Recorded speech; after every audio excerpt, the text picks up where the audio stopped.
You found out from a meme.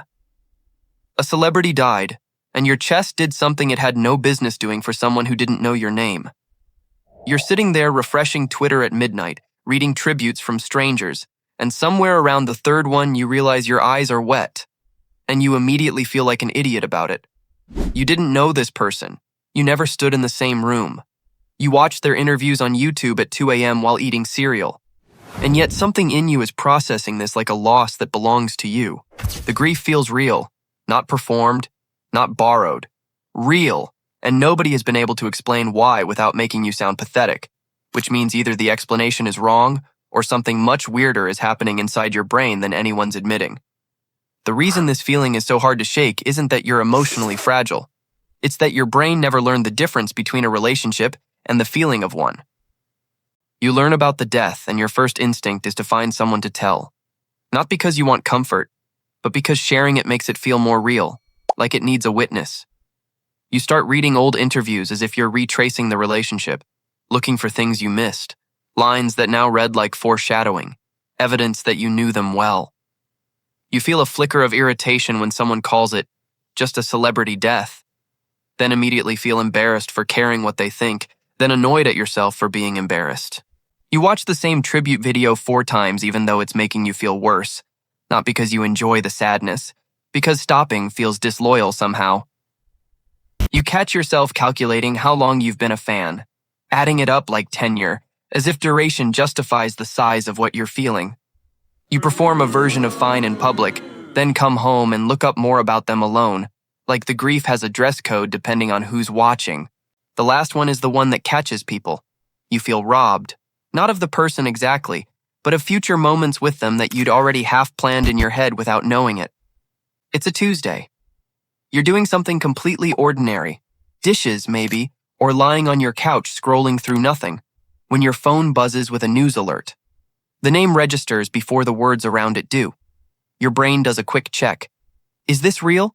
You open 3 separate apps as if one of them might have a different answer. You sit down, not dramatically, just you sit down.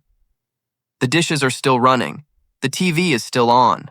Nothing in the room has changed, and yet the room feels like it changed. You think about the first time you encountered this person. Not consciously. It just surfaces. A specific thing they said in an interview, a bit in a movie, the first song you heard. The memory arrives with the texture of a real one. You reach for your phone to text someone, type 2 words, then stop.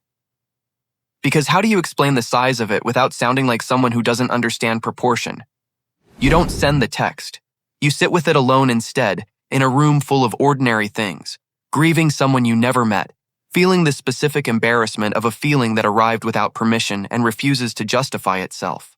What you felt in that scene has a name: parasocial grief.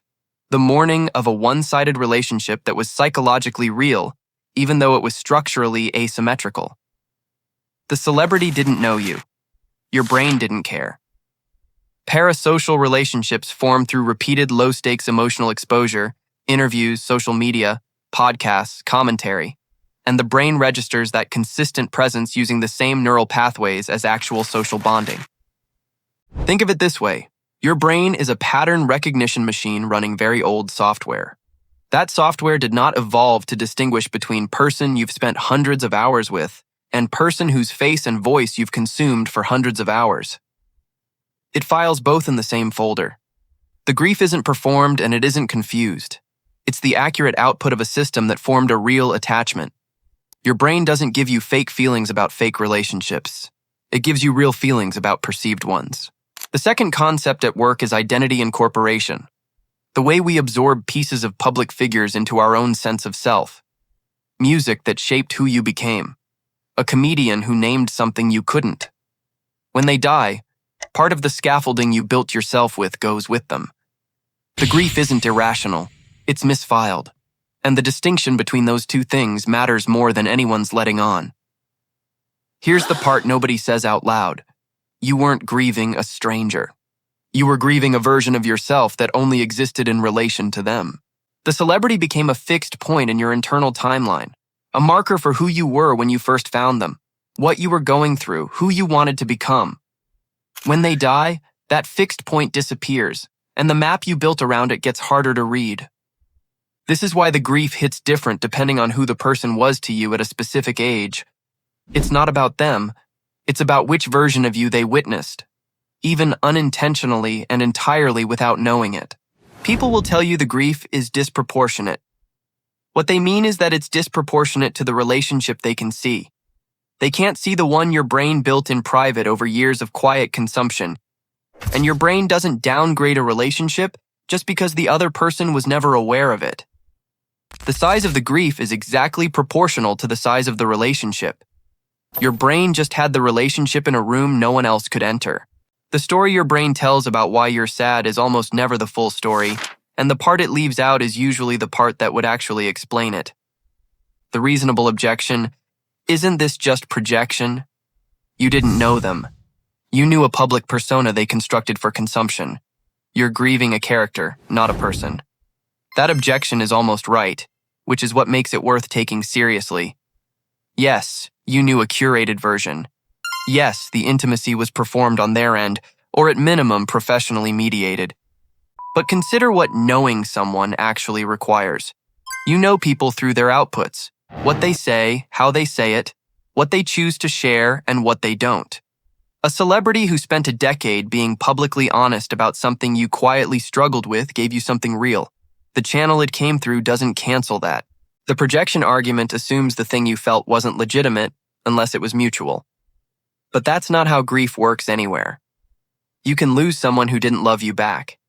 You can mourn something that was always one-sided. The feeling doesn't require reciprocity to be valid. The persona was real enough to change something in you. That's the test. Not whether they knew you existed. Which brings you to the harder question. Not whether the grief is real, but what it's actually pointing at.